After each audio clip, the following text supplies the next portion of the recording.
New York నగరంలో చాలా సంవత్సరాల క్రితము ఒక తల్లికి ఒకే ఒక కుమారుడు ఉండేవాడు. చిన్నపిల్లవాడు, 7 సంవత్సరాల వాడు. ఆమె భక్తిపరురాలు గనుక చిన్నప్పటి నుండే ఆ బిడ్డకు యేసుక్రీస్తు ప్రభునందు విశ్వాసం గురించి, దేవుడు అతన్ని ఎట్లా ప్రేమిస్తున్నాడు, ఎట్లా అతనికి నిత్యము తోడుగా ఉంటాడు, కాపాడుతాడు, తన చిత్త ప్రకారం అతన్ని తీర్చిదిద్దుతాడు అనే గొప్ప ఆత్మీయ పాఠాలు నేర్పుతూ వచ్చేది. సో ఒకరోజు ఆమె ఇంట్లో ఆమె పనిలో ఉన్నప్పుడు ఎవరో వచ్చి తలుపు కొట్టారు. తలుపు కొట్టినప్పుడు ఈమె వచ్చి తలుపు తీయగానే, అమ్మ నీ కుమారుడు ఆ గుర్రపు బగ్గి చక్రాల కింద పడ్డాడు, పోలీస్ స్టేషన్లో ఉన్నాడు, వెంటనే అక్కడికి వెళ్ళండి అని చెప్పి వెళ్ళిపోయాడు ఆయన. సో ఈమె వెంటనే తలుపులేసేసి హుటాహుటిన పోలీస్ స్టేషన్కి వెళ్ళింది. పోలీస్ స్టేషన్కి వెళ్ళేసరికి పోలీస్ స్టేషన్లో ఈ బిడ్డను ఒక బెంచ్ మీద పడుకోబెట్టారు. చాలామంది గుమ్ముగూడి ఉన్నారు. సో గాబరా పడిపోయి తల్లి బిడ్డ దగ్గరికి వచ్చి ఆ బిడ్డని పైనుండి కింది దాకా చూసినప్పుడు కాలు మీద నుండి 2 గుర్రపు బగ్గి చక్రాలు పోయాయని అక్కడ వారు చెప్పారు. డాక్టర్ని పిలిచామన్నారు. ఇంకా డాక్టర్ రాలేదు కనుక వారందరూ చూస్తున్నారు. సో ఈమె వచ్చి పైనుండి కింది దాకా ఆ బిడ్డని పరీక్షించి చూస్తే ఆ బిడ్డకి ఎక్కడా ఏ దెబ్బ తగిలినట్టు కానీ, రక్తం గారినట్టు కానీ, ఒకవేళ అంత పెద్ద గుర్రపు బగ్గి చక్రాలు 2 కూడా కాలు మీద నుండి పోతే కాలు చితికిపోవాలి, అట్లా ఏమీ కాలేదు. సో ఆశ్చర్యపోయి ఆ బిడ్డను అడిగింది, 7 సంవత్సరాల బాబుని అడిగింది, ఏమైంది, నిజంగానే గుర్రపు బగ్గి చక్రాలు నీ కాలు మీద నుండి పోయాయా అంటే, పోయాయి మమ్మీ అన్నాడు. మరి ఏమి కాలేదే అంటే, నువ్వు చెప్తుంటావు కదా ఎప్పుడు దేవుడు నన్ను దాచుతాడని ప్రమాదం నుండి, బహుశా ఆయన నా కాలు మీద నుండి గుర్రపు బగ్గి చక్రాలు పోతుంటే నన్ను దాచాడేమో, ఆ యొక్క 2 చక్రాలకు నా కాలు దొరకకుండా చేశాడేమో, అందుకని నాకేమీ కాలేదని ఆ బిడ్డ నవ్వుతున్నాడు. సో అట్లా చూసినప్పుడు అందరికీ ఆశ్చర్యం అనిపించింది. తర్వాత వారు కూడా నవ్వుకున్నారు. కాకపోతే 7 సంవత్సరాల చిన్న బాబు దేవుడి మీద ఎంత ప్రగాఢమైనటువంటి విశ్వాసమును కలిగి ఉన్నాడంటే, తల్లి చెప్పినటువంటి బైబిల్ పాఠాలను బాగా హృదయంతో పట్టుకున్నాడు గనుక, విశ్వాసం అనేది అతనికి ఉంది గనుక, ప్రమాదము నుండి బయటపడిన తర్వాత షాక్ తినలేదు. చక్కగా దేవుడి గురించినటువంటి గొప్ప సత్యాన్ని ఆ చిన్న బిడ్డ చెప్పాడు. సో ఎంత గొప్ప విశ్వాసం. చాలాసార్లు పెద్దలకి ఎన్నో సంవత్సరాలుగా క్రీస్తునందున్నటువంటి వారికి కూడా ఉండనటువంటి విశ్వాసము చిన్నపిల్లలకి ఆ పసి హృదయాలు యథార్థంగా దేవుడిని అట్లా నమ్ముతాయి, పట్టుకుంటాయి కనుక వారికి ఉంటుంది. బిబ్లికలీ స్పీకింగ్, వాక్యానుసారంగా మాట్లాడితే అనే క్రిస్టియన్ పాడ్కాస్ట్లో మరొకసారి ప్రభు అయిన యేసుక్రీస్తు ప్రశస్త నామమున మీలో ప్రతి ఒక్కరికి స్వాగతం అండ్ శుభాలు. మీరు మీ కుటుంబం క్రీస్తులో ప్రతిదినము ప్రతినిత్యము విధేయతతో వర్ధిల్లుతున్నారని ఆశిస్తున్నాం, ప్రార్థిస్తున్నాం. ఈరోజు మన ఎపిసోడ్లో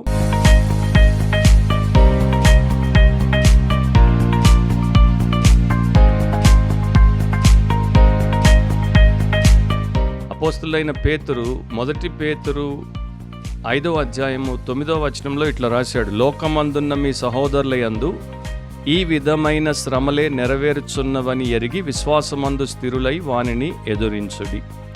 సో అక్కడ సందర్భము లేక నేపథ్యము, కాంటెక్స్ట్ ఏంటంటే, అపవాది చేత పీడింపబడేటువంటి వారు ఎలా ఎదుర్కోవాలి అండ్ వారి జీవితంలో వారికి ఎదురయ్యేటువంటి శ్రమల్లో వారు ఎలా విశ్వాసమును విడిచిపెట్టకుండా స్థిరంగా నిలదొక్కుకోవాలి, జయించాలి అనే దాని గురించి పేతురు నేర్పిస్తున్నాడు. ఈరోజు మన యొక్క అంశం ఏంటంటే, పాడ్కాస్ట్ యొక్క అంశం ఏంటంటే ఫోజ్ ఆఫ్ ఫెయిత్.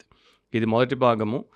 విశ్వాసానికి విరోధులు ఇది మొదటి భాగము. కొన్ని వారాలు దీని గురించి నేను బ్రీఫ్గా కొన్ని వాక్య సత్యాలు మీతో పంచుకుంటాను. మీరు తప్పకుండా వాటిని ఫాలో అవుతారని ఆశిస్తున్నాను. ఏ పాడ్కాస్ట్ ఎపిసోడ్ మిస్ అవ్వకండి, ప్రతిదాన్ని ఫాలో అవ్వండి అండ్ మీ జీవితాన్ని మీరు ప్రభువులో పటిష్టపరచుకోండి. సో లోకంలో శ్రమ యేసుక్రీస్తు ప్రభు చెప్పినటువంటి సత్యము. అలాగే పేతురు కూడా ఇక్కడ చెప్తున్నాడు, సహోదరులు అంటే క్రీస్తు యేసునందున్నటువంటి బ్రదర్స్ అండ్ సిస్టర్స్ లోకంలో బ్రతికినప్పుడు వారికి ఈ విధమైన శ్రమలు ఎదురవుతున్నాయి. సో అట్లాంటి శ్రమల్ని తప్పకుండా ప్రతి విశ్వాసి పరిశుద్ధుడు ఎదుర్కొన్నప్పుడు వారికి కావాల్సినటువంటి మొదటి విషయం, మూల విషయం ఏంటంటే, విశ్వాసంలో వారు స్థిరముగా ఉండాలి. వారికి వారి యందు కాదు విశ్వాసం, లేక వారికి వారి యొక్క అదృష్టమందు. కొంతమంది క్రైస్తవులు అయిన తర్వాత కూడా లక్కు అదృష్టము అని మాట్లాడుతుంటారు. అది బైబిల్ ప్రకారం మనం మాట్లాడకూడనటువంటి అంశము. మనం కృప అనాలి. గాడ్స్ గ్రేస్ వల్ల మేము ఇది పొందాము, లేక అది చేసాము, ఇలా ఉన్నామని చెప్పుకోవాలి. సో అలాంటి వారందరూ కూడా విశ్వాసమందు స్థిరులుగా ఉండాలి. విశ్వాసమందు వారు స్థిరులుగా ఉంటే వారు శ్రమలను ఎదుర్కొని జయిస్తారు, సాతానును ఎదుర్కొని జయిస్తారు. వారి జీవితంలో వారి ఎదుట ఏది కూడా నిలవలేదు. సో కన్సిస్టెన్సీ ఇన్ ఫెయిత్, విశ్వాసంలో క్రమముగా ఉండుట, అండ్ విశ్వాసంలో స్టాండింగ్ ఫర్మ్ అంటే కుదురుగా లోతుగా నిలదొక్కుని స్థిరత్వమును కలిగి ఉండుట చాలా అవసరం. ఈ రోజున ప్రపంచవ్యాప్తంగా ఉన్నటువంటి పరిస్థితులకు చాలామంది సోకాల్డ్ క్రైస్తవులు తలకిందులైపోతున్నారు. అసలు వీరు విశ్వాసులేనా అనేటువంటి ప్రశ్న చాలామంది అడగాల్సినటువంటి పరిస్థితుల్లో వారు మనకు కనబడుతున్నారు. అట్లా ఉండకూడదంటే యేసుక్రీస్తు ప్రభువుకి మనము అప్పగింపబడి ఉండాలి. ఆయన యొక్క అధికారం కింద మనల్ని మనం పూర్తిగా అర్పించుకొని ఉండాలి. ఆయన యందు, ఆయన వాక్యమందు, ఆయన ఆత్మయందు, అండ్ మన పరలోకమందున్న తండ్రి యందు పరిపూర్ణమైనటువంటి విశ్వాసముతో, ప్రగాఢ విశ్వాసముతో మనము స్థిరముగా లోతుగా నాటబడినటువంటి వారంగా ఉండాలి. ఒక బలమైనటువంటి చెట్టు ఎలాంటి తుఫాన్నైనా ఎందుకు ఎదుర్కొంటుంది, ఎలాంటి గాలినైనా ఎందుకు ఎదుర్కొంటుందంటే అది లోతుగా వేరుతన్ని బలంగా స్థిరంగా ఉంది కనుక. మీరు ఒక పెద్ద టవర్ కట్టారనుకోండి, ఆ టవర్ పెద్ద తుఫాన్లో కూడా పడిపోకుండా ఎందుకుంటుంది, అది లోతైన ఫౌండేషన్ మీద స్థిరంగా ఉంది. ఒక పోల్ మీరు గ్రౌండ్లో పెట్టారనుకోండి, అది చెక్కు చెదరకుండా ఎందుకుంటుంది, ఎందుకంటే దానికి ఆ కింద ఆ స్థిరమైనటువంటి పట్టు కలిగి ఉంది. సో అట్లాగే every believer in Christ must be grounded in God. ప్రతి క్రైస్తవ విశ్వాసి దేవుని యందు ఆ ప్రకారము స్థిరమైనటువంటి వ్యక్తిగా ఉంటే వారు పట్టు కలిగి ఉంటారు. వారు పడిపోయేటువంటి పరిస్థితుల్లో ఉండరు, తొణికిసలాడరు. వారు వారి జీవితంలో ఎదుర్కొనేటువంటి తుఫాన్ల వంటి శ్రమల్లో వారు కుప్పకూలిపోరు. అండ్ క్రీస్తు అనేటువంటి బండ మీద మనము కుదురుగా కట్టబడితే మనకు ఎదురనేది ఏదీ ఉండదు. మీరు వాక్యాన్ని చదివితే వాక్యంలో అట్లాంటి గొప్ప సత్యాలు అనేక చోట్ల కనబడతాయి. నేను 2 మీకు ఈ సమయంలో వినిపిస్తాను. అపోస్తల కార్యములు 11వ అధ్యాయం 23వ వచనంలో, అతడు వచ్చి దేవుని కృపను చూచి సంతోషించి ప్రభువును స్థిర హృదయంతో హత్తుకొనవలనని అందరినీ హెచ్చరించాను. అతడు అంటే బర్నబాని సంఘ పెద్దలు అపోస్తలు పంపించారు. వారు విశ్వాసులు, క్రీస్తునందు విశ్వాసం ఉంచారు. ఇక వారు దేవుడిలోనికి వచ్చారని చెప్పినప్పుడు ఆయన అక్కడికి వచ్చి వారికి ఏం చెప్తున్నాడు, వారి మీద దేవుడి కృపను ఆయన చూచి సంతోషించాడు. తర్వాత ప్రభువును స్థిర హృదయంతో హత్తుకొనవలనని అందరినీ హెచ్చరించాడు. ఒక్కరిని కూడా విడిచిపెట్టలేదు. అక్కడ ఆ చర్చిలో ఎంతమంది ఉన్నారో మనకి తెలియదు. వారందరికీ ఇచ్చినటువంటి ఒకే ఒక్క సందేశం, పిల్లలు, పెద్దలు, స్త్రీలు, పురుషులు, ఇప్పుడే నమ్మినవారు, కొంతకాలం క్రితం నమ్మినవారు, బైబిల్ జ్ఞానం 30 ఉన్నవారు, 60 ఉన్నవారు, 100 ఉన్నవారు, ఏ స్థాయిలో ఉన్నటువంటి వారైనా, ఏ స్థితిలో ఉన్నవారైనా అందరికీ ఇవ్వబడుతున్నటువంటి సందేశం ఏంటి, ప్రభువును స్థిర హృదయంతో హత్తుకోవాలి. సో మన హృదయంలో స్థిరత్వం ఉండాలి, అండ్ దాంతో మనం ప్రభువును హత్తుకోవాలి. అది ఎట్లా సాధ్యము, అది విశ్వాసం ద్వారానే సాధ్యం. ఎందుకంటే ప్రభువుకి, పరిశుద్ధునికి, పరిశుద్ధురాలికి మధ్యలో అవినావ సంబంధాన్ని కల్పించేది, వారిద్దరిని వేరు చేయకుండా ఉంచేది విశ్వాసమే. సో ఆ విశ్వాసంతో స్థిర హృదయంతో ప్రభువును హత్తుకోవాలని ఆయన చెప్పాడు. అపోస్తలుల కార్యములు 16వ అధ్యాయం 5వ వచనంలో ఇట్లా రాయబడి ఉంటుంది, కనుక సంఘములు విశ్వాసమందు స్థిరపడి అనుదినము లెక్కకు విస్తరించుచుండెను. సో ఉన్న సంఘాలన్నీ కూడా, క్రైస్తవ సంఘాలన్నీ దేంట్లో స్థిరపడ్డాయి, ఆస్తిపాస్తుల్లో స్థిరపడడం కాదు, కట్టడాలు కట్టుకొని స్థిరపడడం కాదు, పెద్ద పెద్ద జనాభా గుంపులను కలిగి ఉండి స్థిరపడడం కాదు. అవన్నీ తర్వాత ఉన్నటువంటి అంత ముఖ్యము కానటువంటి అంశాలు. ఎందుకంటే ఆ సమయంలో కట్టడాలే లేవు. ఆ సమయంలో వారు ఎక్కడెక్కడ ఎలా కూడుకునేవారో బైబిల్ మనకు చెప్తోంది. కాకపోతే వారందరికీ ఉన్నది ఏంటంటే, సంఘములు విశ్వాసమందు స్థిరపడి అనుదినము లెక్కకు విస్తరించుచుండెను. మరి ఈ సాక్ష్యం ఆది సంఘాలకున్న సాక్ష్యం ఇప్పుడున్నటువంటి అంత్యదినాల సంఘాలకి మనము ఇవ్వలేము. ఎందుకంటే చాలా మట్టుకు ఆ సంఘాలకి ఈ సాక్ష్యం అనేది లేదు. సో విశ్వాసానికి విరోధులు ఉన్నాయని చెప్పాను, ఫోజ్ ఆఫ్ ఫెయిత్ అని చెప్పాను, ఎనిమీస్ ఆఫ్ ఫెయిత్ అంటే విశ్వాసానికి శత్రువులు. మరి వ్యక్తులు కావచ్చు, వ్యవస్థలు కావచ్చు, విషయాలు కావచ్చు, అనేకం ఉన్నాయి. సో ఈరోజు ఒకదాన్ని మనం చూద్దాం. చాలా సామాన్యంగా కనపడుతుంది, కానీ అంత సామాన్యమైనటువంటిదేమీ కాదు. దీన్ని డౌట్ అని అంటారు. డౌట్ అంటే సందేహము లేక అనుమానము. డౌట్స్ అనేవి, సందేహాలు, అనుమానాలు క్రైస్తవ జీవితంలో, అన్యుల జీవితంలో ఎట్లా ఉంటాయో వారి జీవితంలో కూడా ఉంటాయి. మనిషికి సందేహము రావడం, అనుమానం రావడం ప్రతిసారి ప్రతి విషయంలో తప్పు కాదు. కానీ కొన్నిసార్లు అవి మనల్ని పడగొట్టేటువంటి ప్రమాదం ఉంది గనక జాగ్రత్త పడాలి.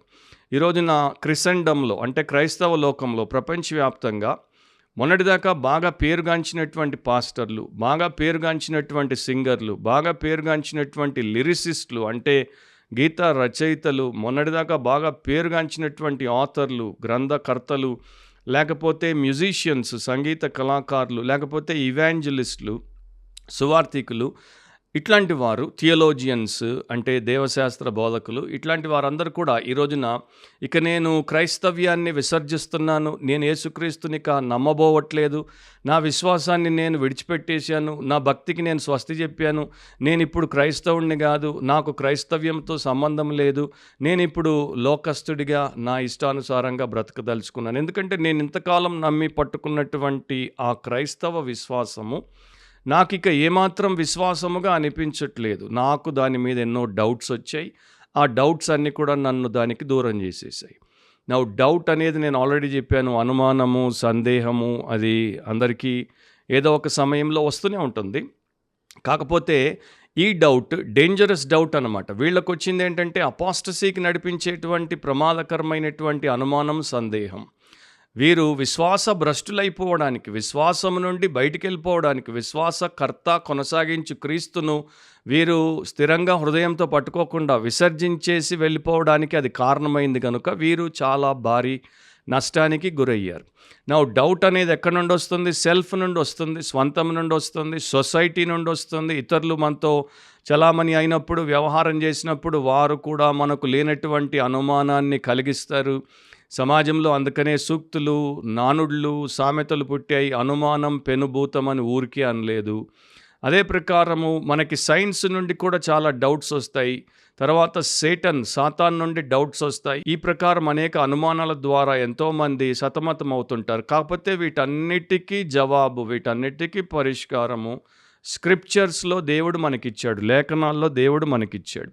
ఈ రోజున చాలామంది యవనస్తులు, అమ్మాయిలు, అబ్బాయిలు, మంచి విద్య ఉన్నటువంటి వారు, లోక జ్ఞానం ఉన్నటువంటి వారు, టెక్నాలజికల్గా అడ్వాన్స్డ్గా ఉన్నటువంటి వారు ఎన్నో ప్రశ్నలు, ఎన్నో అనుమానాలు రేస్ చేస్తూ ఉంటారు. ఎగ్జిస్టెన్స్ ఆఫ్ గాడ్ గురించి, అంటే దేవుడు నిజముగా ఉన్నాడా, దేవుడు ఒక్కడేనా, దేవుడి యొక్క ఉనికి మనం ఎట్లా తెలుసుకుంటాం, యేసుక్రీస్తు నిజంగానే చారిత్రాత్మక పురుషుడా, యేసుక్రీస్తు నిజంగానే ఇశ్రాయేల్లో జన్మించాడు, 33.5 సంవత్సరాలు జీవించాడు, సిలువకు అప్పగించబడ్డాడు, మరణించాడు, సమాధి చేయబడ్డాడు, 3వ దినమున తిరిగి లేచాడు, నిజమేనా, లేకపోతే కట్టుకథ, లేకపోతే కల్పితమా, లేకపోతే ఇదొక పురాణమా, అంటే ఒక లెజెండా, ఖాళీగా చెప్పుకున్నటువంటి ఒక మాట అని నానా రకాలుగా. మరి క్రైస్తవ కుటుంబంలో పుట్టారు, సండే స్కూల్లో పెరిగారు, యూత్ ఫెలోషిప్లో ఉన్నారు, అట్లాంటి వారు ఇట్లాంటివి రేకెత్తించడం, అంటే ఇట్లాంటి క్వశ్చన్స్ రేజ్ చేయడం, డౌట్స్ రేజ్ చేయడం ఒక బలహీనమైనటువంటి పరిస్థితి సంఘంలో మనకు కనబడుతుంది. బైబిల్ని నమ్మాలంటే ముందు ఒక 100 ఏళ్ల క్రితం, 200 ఏళ్ల క్రితం న్యూయార్క్ బాబు 7 సంవత్సరాల బిడ్డ ఎట్లా దేవుడిని వాక్యాన్ని నమ్మేశాడో ఆ ప్రకారం ఇప్పుడు నమ్మేటువంటి వారికి మరి పిహెచ్డి ఉన్నా కూడా నమ్మడం అంటే బైబిల్ నిజమేనా అని వారు సందేహాన్ని వ్యక్తపరుస్తున్నారు. కారణం ఏంటంటే ఒకవైపు ఎవల్యూషన్ థియరీ, జీవ పరిణామ సిద్ధాంతము చాలా డ్యామేజ్ చేసేసింది మన స్కూల్స్, కాలేజెస్, యూనివర్సిటీస్లో, మన సొసైటీలో, సోషల్ మీడియాలో. దాంతోపాటు ఇక ఇస్లామిక్ అండ్ ఏథిస్టిక్ అపాలజెటిక్స్ అంటే మహమ్మదీయ మతానికి సంబంధించినటువంటి వారు నిరంతరము క్రైస్తవ్యాన్ని, క్రీస్తును, బైబిల్ని దాడి చేయడము ద్వారా, దాని తర్వాత నాస్తికవాదులు నాస్తికవాదాన్ని తీసుకుని వచ్చి అస్తికవాదం, బైబిల్ని వారు దాడి చేయడం, యేసుప్రభు మీద దాడి చేయడం ద్వారా, అండ్ ఈ డిబేట్లకు చాలామంది తమ యొక్క మనసును అప్పగించుకొని దేవుడి వాక్యానికి ఇవ్వాల్సినట్టు ఇవ్వకుండా వాటికి ఇచ్చేయడం ద్వారా ఎంతోమంది భారీ నష్టానికి గురైపోతున్నారు. దాంతోపాటు ఒకవైపున పాపం పెరిగిపోతుంది కనుక అయ్యో నేను ప్రభువుని నమ్ముకుంటే శరీర సుఖాలు పొందలేను, ప్రభువుని నమ్ముకుంటే మానసిక సుఖాలు పొందలేను, ప్రభువుని నమ్ముకుంటే నా ఉద్రేకాలన్నిటికీ నేను కళ్ళం బిగించి పెట్టుకోవాలి, అదేం బతుకు, అట్లా ఎందుకు ఉండాలి, బందీగా ఎందుకు ఉండాలి, నేను బాడీకి మాస్టర్గా, బాడీ నాకు సుఖాన్ని ఇచ్చేటువంటి ఒక వెసల్గా ఎందుకు ఉండకూడదని నానా రకాలుగా మనుషులు లోక సంబంధమైన ఆకర్షణలకు గురై అనుమానాల పాలైపోతున్నారు. డౌట్ అనే పదము లాటిన్లో డ్యూబిటారే అండ్ దాని యొక్క సింపుల్ అర్థం ఏంటంటే 2, 2 అని అర్థము. విశ్వాసము, ఫెయిత్ లేక నమ్మిక, బిలీవ్, ట్రస్ట్ అనేది to be in one mind about something. ఏదైనా ఒక విషయము నిజము, వాస్తవము, నమ్మదగినది అనేటువంటి అంశంలో ఒక మనసును కలిగి ఉండుట, విభజించబడి ఉండకుండుట. అవిశ్వాసం, అన్బిలీఫ్ అనేది అది దాన్ని తిరస్కరించుటలో, అంటే ఇది నిజమైంది కాదు, ఇది నమ్మదగింది కాదు, ఇది వాస్తవమైంది కాదు అని తిరస్కరించినప్పుడు ఆ అంశాన్ని ఒక మనసు కలిగి ఉండటం.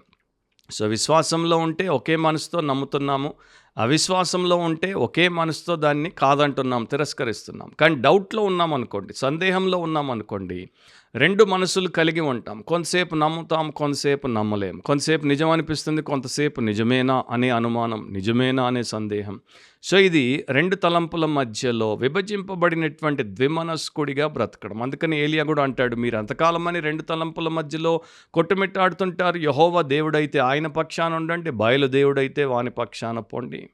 సో ఇది చాలామందికి ఉన్నటువంటి ఒక సమస్య. ఈ సమస్య గురించి ఒక పాస్టర్ ఇట్లా చక్కగా చెప్పాడు. 3 రకాల డౌట్స్ మనకి ముఖ్యంగా మనం ఎదుర్కొంటాం. ఒకటి ఇంటెలెక్చువల్ డౌట్స్, అంటే మన యొక్క మేధో సంబంధమైనటువంటి లేక మన జ్ఞానానికి సంబంధించినటువంటి అనుమానాలు. ఇవి మనకి సమాజం నుండి ఎదురవుతూ ఉంటాయి. వారు క్రైస్తవ్యం నిజమేనా, బైబిల్ నిజమేనా, దేవుడు నిజమేనా, దేవుడు ఒక్కడేనా, ఆయన త్రిత్వమై ఉన్నాడా, అంటే తండ్రి, కుమార, పరిశుద్ధాత్ముడా, యేసు నిజంగా దేవుని కుమారుడా, యేసే లోకరక్షకుడా, యేసు నిజంగా మృతుల్లో నుండి తిరిగి లేచాడా అనేటువంటి ఇంటెలెక్చువల్ డౌట్స్ని మనకి వారు విసురుతారు. వాటిని మనము ఎదుర్కొంటాం. రెండవది స్పిరిచువల్ డౌట్స్, ఆత్మీయ సందేహాలు లేక అనుమానాలు. ఇవేంటంటే వీరు క్రైస్తవ సంఘంలో ఉంటారు, క్రైస్తవులుగా తిరుగుతూ ఉంటారు. సడన్గా వారికి ఒక డౌట్ వస్తుంది, నేను నిజంగా క్రిస్టియనేనా, నేను నిజంగా రక్షించబడ్డానా, నిజంగానే దేవుడు నా పాపాన్ని క్షమించాడా, నా పేరు జీవగ్రంథంలో రాయబడిందా, నేను రేపు చచ్చిపోతే ఎప్పుడు చచ్చిపోతానో తెలియదు, అకస్మాత్తుగా నా ప్రాణం పోతే నేను పరలోకానికే పోతానా అనేటువంటి అనేక రకాలైనటువంటి స్పిరిచువల్ డౌట్స్తో చాలామంది సతమతమైపోతూ ఉంటారు. నాకు ఇంకా ఎందుకు పాపిని అని అనిపిస్తుంది, నాకు ప్రార్థన ఇంత కష్టంగా ఎందుకుంది, పాపం మీద జయం నేను ఎందుకు పొందట్లేదు, ఇట్లాంటి వగైరా వగైరా. మూడవది సర్కమ్స్టాన్షియల్ డౌట్స్, అంటే పరిస్థితులకు సంబంధించినటువంటి అనుమానాలు. ఇవి చాలామందిని బాధ పెడుతూ ఉంటాయి, పీక్కు తింటూ ఉంటాయి, వారిని నలగొడుతూ ఉంటాయి. ఇవేంటంటే వైజ్ ఆఫ్ లైఫ్, అంటే జీవితంలో ఇలా ఎందుకు జరిగింది, అలా ఎందుకు జరిగింది, నాకే ఎందుకు జరిగింది అనేటువంటి ఎందుకు ఇలా అలా ఎందుకు అనేటువంటి ప్రశ్న అన్నమాట. నా బిడ్డే, నాకున్న ఒకే ఒక బిడ్డ ఎందుకు చనిపోయాడు, నా వివాహమే ఎందుకు విడాకులకు తీసుకుపోయింది, అంటే నేను ఎందుకు డివోర్సీ అయిపోయాను, లేకపోతే నాకు 30 ఏళ్ళు దాటిపోయాయి ఇంకా పెళ్ళెందుకు అవ్వట్లేదు, నాకు నా భర్తకి ఎందుకు, మేమిద్దరం బైబిల్ చదువుతాం, ఇద్దరం ప్రార్థన చేస్తాం, ఇద్దరం సంఘానికి వెళ్తాం, మా ఇద్దరికి ఎందుకు ఏక మనసు లేదు, మా ఇద్దరి మధ్యలో ఎందుకు అన్యోన్య దాంపత్య జీవితము లేదు, నా పిల్లల్ని నేను చిన్నప్పటి నుండి ఫ్యామిలీ ప్రేయర్లో కూర్చోబెట్టాను, సండే స్కూల్లో పెట్టాను, చర్చికి రెగ్యులర్గా తీసుకెళ్ళాను, వారెందుకు నా మీద తిరుగుబాటు చేస్తున్నారు, లేకపోతే నా వారందరూ నన్ను ఎందుకు వదిలిపోయారు, నా స్నేహితుడు ఎందుకు నన్ను మోసగించాడు, నేను మరి ఒక టీనేజర్గా ఉన్నప్పుడు మా అంకుల్ నన్ను సెక్షువల్లీ అబ్యూస్ చేసినప్పుడు, అంటే నన్ను లైంగికంగా దాడి చేసి పాడు చేసినప్పుడు దేవుడు ఎక్కడున్నాడు, ఏం చేస్తున్నాడు. ఇవన్నీ సర్కమ్స్టాన్షియల్ డౌట్స్, ఇట్లాంటివి లెక్కలేనివి చాలామంది క్రైస్తవులు ఎదుర్కొంటారు. వాటిని తట్టుకోవడం వారికి చేత కాదు కనుక వారు తొట్టిల్లిపోతుంటారు అన్నాడు ఆ pastor. So end of quote. మత్తయి సువార్త 14:30-31 వచనాల్లో ఇట్లా ఉంది, గాలిని చూచి భయపడి మునిగిపోసాగి, అంటే పేతురు, ఓ ప్రభువా నన్ను రక్షించుమని కేకలు వేశాను. వెంటనే యేసు చెయ్యి చాపి అతన్ని పట్టుకొని, అల్ప విశ్వాసి ఎందుకు సందేహపడితివని అతనితో చెప్పాను. సో ప్రభువు నీటి మీద, సముద్రం మీద నడవడం పేతురు చూశాడు. నీవే అయితే నన్ను కూడా రానిమ్మంటే రమ్ము అనగానే మొదట నడిచాడు, కానీ తర్వాత గాలిని చూశాడు, అలలను చూశాడు, తుఫాను యొక్క ప్రభావాన్ని గమనించగానే అల్ప విశ్వాస అయిపోయాడు, అనుమానించాడు, కనుక నీట మునగబోతున్నాడు. అప్పుడు యేసును, ప్రభువా నన్ను రక్షించుము అని కేకలేశాడు. అప్పుడు యేసు అంటాడు, అతని చేయి పట్టుకొని, అల్ప విశ్వాసి ఎందుకు సందేహపడ్డావు, ఎందుకు డౌట్ పడ్డావు, ఎందుకు అనుమానించావు, ఇప్పుడు దాకా ఇన్ని అడుగులు నడిచావు, మొత్తం నడవలేనని ఎందుకు అనుకున్నావు. సో అట్లాగే పరిస్థితులకు ప్రభావితమైనప్పుడు అరే నువ్వు నన్ను నమ్ముకున్నావు, నేను నీ పాపం క్షమించానని, నీ ఆత్మను రక్షించానని, నీకు నిత్య జీవాన్ని పరలోకంలో అంతము లేని కాలం ఇస్తానని నీవు నమ్మావు. ఈ చిన్న పరిస్థితిని నేను మార్చగలనని నువ్వు నమ్మలేవా? ఈ పరిస్థితి నా యొక్క సార్వభౌమ అధికారము కిందే నీకు అనుమతించబడింది, దీంట్లో నీకు క్షేమం, మేలు, ప్రయోజనం కూర్తాయని నీవు నమ్మలేవా అని ఆయన మనల్ని ప్రశ్నిస్తున్నాడు. విశ్వాసానికి మూలపితరుడు, దేవునికి స్నేహితుడిగా గుర్తింపబడినటువంటి అబ్రహాం గురించి రోమీలకు రాసినప్పుడు 4వ అధ్యాయం 17 నుండి 22 వరకు వాక్యం ఇట్లా రాయబడింది. తాను విశ్వసించిన దేవుని ఎదుట, అనగా మృతులను సజీవులనుగా చేయువాడును. చూడండి, తన దేవుడు ఎట్లాంటి వాడని అబ్రహాము నమ్మాడో. మృతులను సజీవులనుగా చేయువాడును, లేని వాటిని ఉన్నట్టుగానే పిలుచువాడునైన దేవుని ఎదుట. అవి ఇంకా ఉనికిలో లేవు, ఎగ్జిస్టెన్స్లో లేవు, కానీ వాటిని ఉన్నట్టుగానే పిలిచేటువంటి దేవుడు. ఎంత గొప్ప దేవుడు మన దేవుడు! అతడు మనకందరికీ తండ్రి అయి ఉన్నాడు. ఇందును గూర్చి నిన్ను అనేక జనములకు తండ్రినిగా నియమించితిని అని వ్రాయబడి ఉన్నది. నీ సంతానం ఇలాగు ఉండునని చెప్పిన దానిని బట్టి తాను అనేక జనములకు తండ్రి అగునట్లు నిరీక్షణకు ఆధారము లేనప్పుడు అతడు నిరీక్షణ కలిగి నమ్మాను. మరియు అతడు విశ్వాసమునందు బలహీనుడు కాక రమారమి 100 వయసు గలవాడై ఉండి, అప్పటికి తన శరీరము మృతతుల్యమైనట్టును సారా గర్భమును మృతతుల్యమైనట్టును ఆలోచించను గాని, అవిశ్వాసం వలన దేవుని వాగ్దానమును గూర్చి సందేహింపక, he did not waver in unbelief or in doubt, దేవుని మహిమపరిచి ఆయన వాగ్దానము చేసిన దానిని నెరవేర్చుటకు సమర్థుడని రూఢిగా విశ్వసించి విశ్వాసం వలన బలము నొందెను. అందుచేత అది అతనికి నీతిగా ఎంచబడెను. సో విశ్వాసము ద్వారా అతడు ఎట్లా బలపడ్డాడు, ఎట్లా దేవుడి యొక్క ఆశీర్వాదాలు పొందాడు, ఎట్లా మన ఎదుట సాక్షిగా నిలబడ్డాడు, అదే మనందరం కూడా చేయాల్సినటువంటి విధానం. నీకు అసాధ్యము, నాకు అసాధ్యము ఎన్నో, కానీ దేవుడికి, ఆయనకి అవేవి అసాధ్యమైనవి కావు. సో సాతాను గురించి పేతురు చెప్పాడు. అట్లాగే పౌలు ఇచ్చిన హెచ్చరికతో ఈ యొక్క పాడ్కాస్ట్ని ముగిస్తాను. ఎఫ్ఎస్సి 6:16 ఇట్లా రాయబడింది. ఇవన్నీగాక విశ్వాసమును డాలు పట్టుకొనుడి, దానితో మీరు దుష్టుని అగ్నిబాణములన్నింటినీ ఆర్పుటకు శక్తిమంతులవుదురు. సో వాక్యము ద్వారా మీ యొక్క హృదయమును మీరు పోషించినప్పుడు, వాక్యమును మీ హృదయంలో భద్రపరుచుకొని నెమరు వేసుకున్నప్పుడు, మీ హృదయము విశ్వాసముతో నిండుకుంటుంది, మీ మనస్సు విశ్వాసముతో నిండుకుంటుంది, మీ యొక్క ఆత్మ విశ్వాసముతో పటిష్టపరచబడుతుంది. ప్రతి అనుమానము, ప్రతి సందేహము మీ ఎదుట పటాపంచలవుతుంది. సాతాను ద్వారా వచ్చిన, లేక స్వంతము నుండి వచ్చిన, సమాజము నుండి వచ్చిన, సైన్స్ నుండి వచ్చిన వాటిని మీరు జయించగలరు. జి క్యాంబెల్ మార్గన్, ఆయన 19 సంవత్సరాలకే ఒక బోధకుడయ్యాడు, బైబిల్ బోధిస్తున్నాడు. కానీ సడన్గా ఆయనకి ఈ యొక్క ఎవల్యూషన్ అంటే జీవ పరిణామ సిద్ధాంతము, తర్వాత శాస్త్రవేత్తలు కల్పించినటువంటి అనుమానాలు, వీటన్నిటి చేత అతడు బాగా డిస్టర్బ్ అయిపోయాడు. ఆ టైంలోనే Charles Darwin, John Tyndall, Thomas Huxley, Herbert Spencer అనేటువంటి వారి రాతల చేత అతడు బాగా ప్రభావితం అయిపోయాడు అండ్ కలతకు గురైపోయాడు. కనుక ఏం చేశాడంటే ఆ పుస్తకాలు, ఆ డిబేట్లు వినడం అన్నీ మానేశాడు. ఒకరోజు గదిలోకి వచ్చి తన పాత బైబిల్ తీసుకొని, ఆ పుస్తకాలన్నీ తీసుకుని ఒక గూట్లో పెట్టేసి తలుపేసేసి బయటికి వెళ్ళిపోయాడు. ఒక తీర్మానంతో పోయాడు, నేను ఈ రోజున ఒక కొత్త బైబిల్ కొనుక్కుంటాను, ఇక నెక్స్ట్ నెలంతా కూడా కేవలం బైబిలే చదువుతాను, బైబిలే వింటాను, ఆ తర్వాత నేను చూస్తాను ఇది నిజముగా దేవుడి వాక్యమా. మా నాన్న అయితే చెప్పాడు దేవుడి వాక్యమని, ఇది నిజంగా దేవుడి వాక్యమా? దేవుడి వాక్యం అయితే అది నన్ను, నా అంతరంగాన్ని పూర్తిగా పరివర్తనలోనికి తీసుకుని వస్తుంది, మార్చేస్తుంది, నాకున్న సందేహాలన్నింటినీ పటాపంచలు చేస్తుందని కూర్చున్నాడు. ప్రతిరోజు వాక్యమును చదివాడు. చదువుతున్న కొలది ఆ నెల అతడు బయటికి వెళ్ళలేదు, అతడు ప్రసంగాలు చేయలేదు, అతడు ఎవరిని కలవలేదు, కొత్త బైబిల్ చదువుతున్నాడు. అండ్ ఆ నెల తర్వాత అతడిని ఆ బైబిల్ పూర్తిగా మార్చేసింది.